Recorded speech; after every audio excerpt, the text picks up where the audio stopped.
Disubstituted benzene. Okay, so we did already monosubstituted, and how does it work if you are now putting in another substituent? So there are three groups.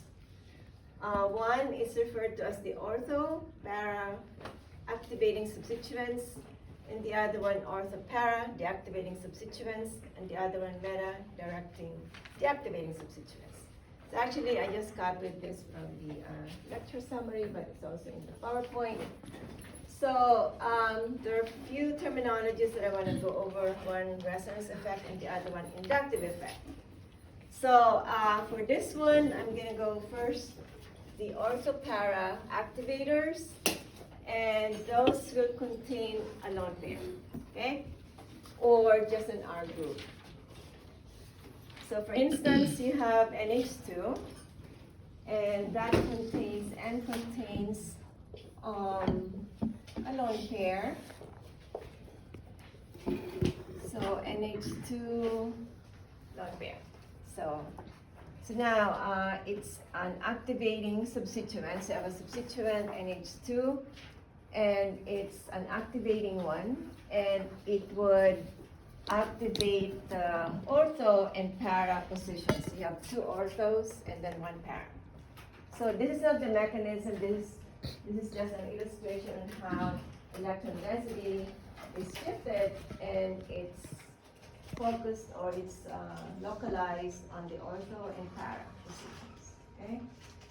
So how does it work? So I start with this structure, and then you're gonna. So it's by resonance. By resonance, you put the lone pair in this bond, and then you push it out. So you now have a double bond on the NH2, and then it becomes a plus, and therefore you have the lone pair on this ortho position.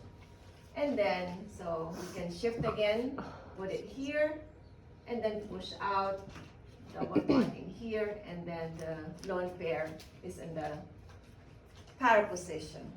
So ortho, para, and then again you can write another resonance structure in which you put it in, double bond, and then it goes out. You have the negative on the ortho and the para positions. So the electron density, actually the negative is going to be on the ortho and para. Therefore, the incoming electrophile is going to go to the ortho and para. Okay, not on the meta. So the negative, because of the lone pair on the N, you dump electron density on the ortho and para by resonance effect. And you're going to have the ortho positions in the para activated. All right. So now, if you do the second round of electrophilic aromatic substitution, it's going to be favored. The ortho and para positions are favored. Okay. So, for example, I now have chlorobenzene. I do the second round of substitution, like you have a bromination, it's going to go ortho and para, and then you have sulfonation, again ortho para, alkylation ortho para, acylation ortho para, nitration ortho para, chlorination again. So second round you're going to have dichlorinated benzene. So however, actually this one is going to be deactivating, because there's a inductive effect. So two effects in this one is resonance, but the other effect is inductive effect. Okay, so okay. All right. So if I have NH2OH, OCH3, and HCOR, and that's going to be on the ortho and para, okay? But if I have a chlorine, it's still on the ortho and para, but the effect is less because there's an inductive effect. So inductive effect is because the chlorine is by electron withdrawing, by electronegativity, it's not going to be as strong as the NH2 and then the oxygen. Okay, So I'll give more examples for this one, but I just want to show you where I take all of these explanation in this part. Right? Okay, so if I now have the third group is going to be the activating, it's going to go to the meta. If the example is NO2, right? So actually I have it in here. So NO2, SO3H, CN, and so forth. It's going to be electron withdrawing effect by resonance. Okay, so this is the most electron withdrawing. That's the least electron withdrawing.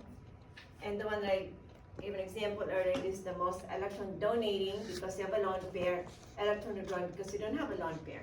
So take note that the N can be electron donating if you have H's, but if you have O's, for example, NO2, it's going to be electron withdrawing. Okay, so now if I have the NO2, so all of these substituents, so the technique is you expand the Lewis structure. So NO2 you kind of unfold it. So if you open it up, meaning you write the Lewis structure, you will know that the N is a plus over here. That's why you don't have a lone pair. It's going to withdraw electron density from the benzene. The same thing as the sulfur, but the sulfur, because of the O's, is going to be electron withdrawing. The carbon in here is partially plus, so partially plus is going to withdraw electron density from the benzene, partial plus, or a positive charge like the N is going to withdraw electron density by resonance. And the other effect is inductive effect because of the presence of the oxygen. So it's going to favor the meta position, not the ortho pair. So if you're doing any of those 6 reactions that we talk about, it's going to go to the meta. So there are 2 positions, just do one. So in here, not ortho and pair. So meta, meta, meta. Okay? So this is the explanation of it, why the NO2 is going to be favoring the meta, because it's going to withdraw by resonance. So it withdraw. So it's gonna pull out the double bond onto the end. So now you have a double bond in here, and then the plus is on the ortho. And then do again resonance structures. Again, we're not moving the atoms, we're just moving the plus and the double bond. So again, you shift it here, double bond in here. You have the plus and the para. Move again. So the ortho and the para will have the plus.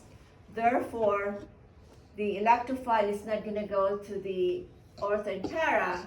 And if you write another resonance structure, this meta is going to be negative. So the electrophile is going to go to the meta positions, 2 meta positions, not on the ortho and the para. So that's the effect. If you have C, you have the other substituents that I showed. For example, nitrile, C-triple bond, and the effect is the same. You don't have the ortho and para favored because the plus is actually on the ortho and para. Therefore, electrophile is not going to go in here. It's going to go to the meta. All right? So if you have SO3H, this is partial plus, it's the same effect. Okay? So the same. So here I kind of summarize what I was talking about. So if you have OH, also H3, you have lone pairs on the O, 2 lone pairs, and then 1 lone pair, and that would be the effect. You have a strong resonance effect, so I have it as blue. It's going to dump electron density onto the benzene, but weak inductive effect. So this will favor ortho and para. The second group is the activating, but just the halogens, F, Cl, Br, and I. You also have a lone pair, but because of the inductive effect by electron negativity, the effect is less. So it's still going to favor ortho-para, but in terms of reactivity, it's going to be slower than the first group. This is going to be the slowest in terms, if you rank them into reactivity, meaning the reaction is slower, this is the fastest next group, and then the slowest would be this group. So strong resonance effect, I marked this as blue. So withdrawing electron density, strong inductive effect because you have oxygens onto the substituent, and then oxygen, nitrogen is going to pull out of the ring, and then you have a what is referred to as electron withdrawing by resonance and inductive effect. So I went through that really fast. Yeah. Okay? Now, I just want to